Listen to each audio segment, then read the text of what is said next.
Well, for some insight into Romanians living abroad, we can speak to Romanian journalist Elena Stancu. She and her partner, who's a photographer, have been traveling around speaking to exiled Romanians in the lead up to this election. She joins us from Austria. Elena, thank you so much for taking the time to speak with us today. Can you just start by talking about this project and why it was important to you to document the perspectives of the many Romanians who are living abroad? Nice to be here. We started this project 6 years ago because it is a very important subject for Romania. Migration, I think it's one of the most important chapters of the Romania's contemporary history. Migration shaped the way Romanian society is today because not only economically they invested a lot of money back to Romania, but also they brought back a change. These Romanian migrants brought back a change of mentality.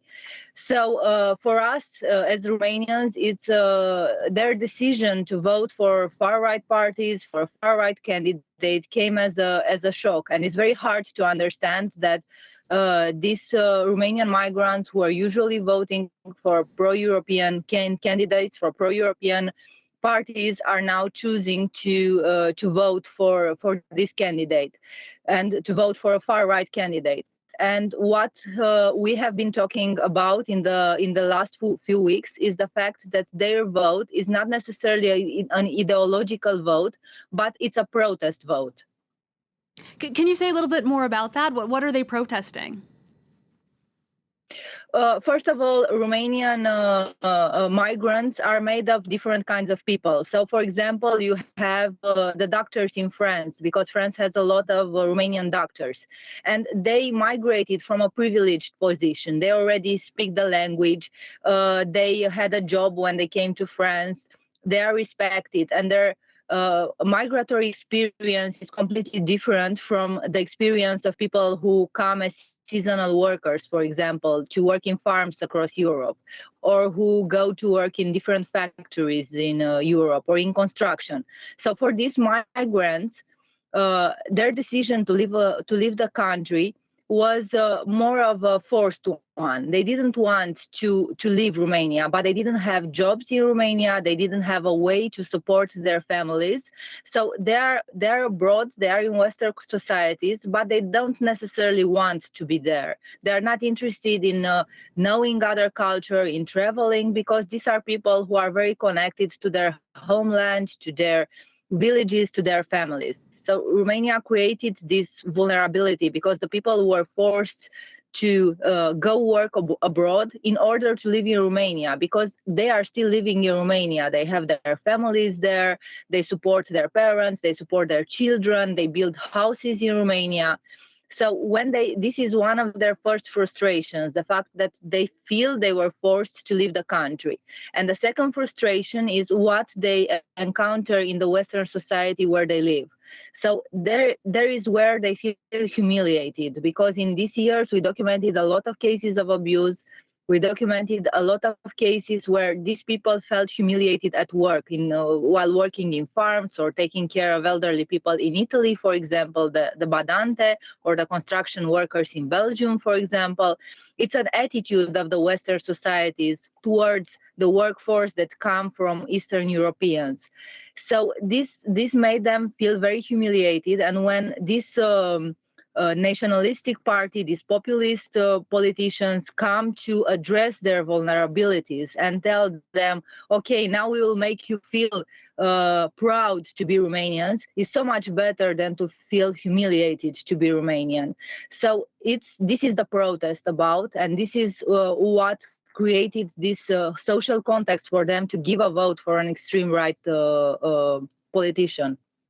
Yeah, in a way, you could say that Europe has almost made some of these people, anti-European by the way that they treated them. What would it take for those people to be able to go back to Romania? I mean, is this election going to change that for them?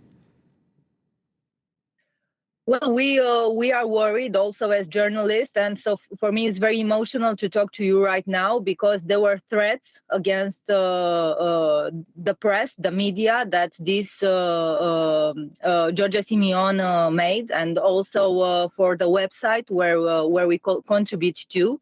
they said that the journalists are the enemy. So you can imagine how worried we are, and also our colleagues. And I think that if the party if this politician will gain the power and will move towards Russia instead to move towards European Union, will be hard times for everyone, even for the one who voted for this politician. And I think right now we are at a very important historical chapter in Romania where we truly decide between good and bad. And this decision will apply to all the levels in society, including migration. This is a redo election after the first results were canceled due to Russian meddling. How do Romanians feel at this point about faith in the country's democracy and in public institutions? I mean, do you worry that there could be conflict after the results of this vote? Yes, I do. And the worst thing that these elections did to Romania is that they brought a lot of polarization. So right now, I don't feel like Romanians are voting for a party or for politicians, but I feel more that we are voting against each other. So all these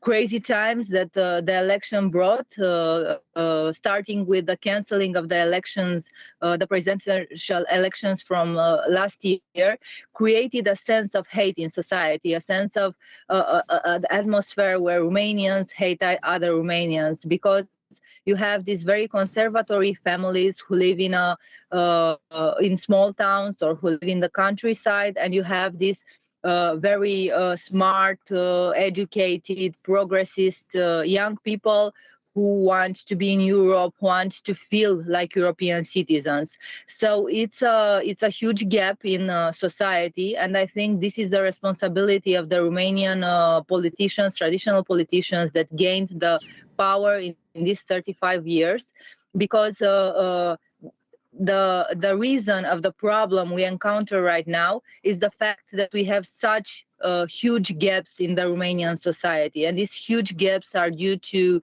the fact that Romania only evolved economically and socially in the big cities, but we forgot about the small towns, we forgot about the rural community. And until Romania is not able to solve these problems, to have equal access to education, whatever, if you are in a small town or if you are in a big town, you should be able to have a quality education. I think we won't be able, until we solve all these problems, we won't be able to function as a society and as a community, because this is what I feel that we lack today, a sense of community. Elena, as an American, I can say that I very much relate to many of your sentiments, and we will be keeping a close eye on what happens in Romania today. Thank you again so much for taking the time to speak with us. Again, that's journalist Elena Stancu, who's been documenting Romanians living abroad.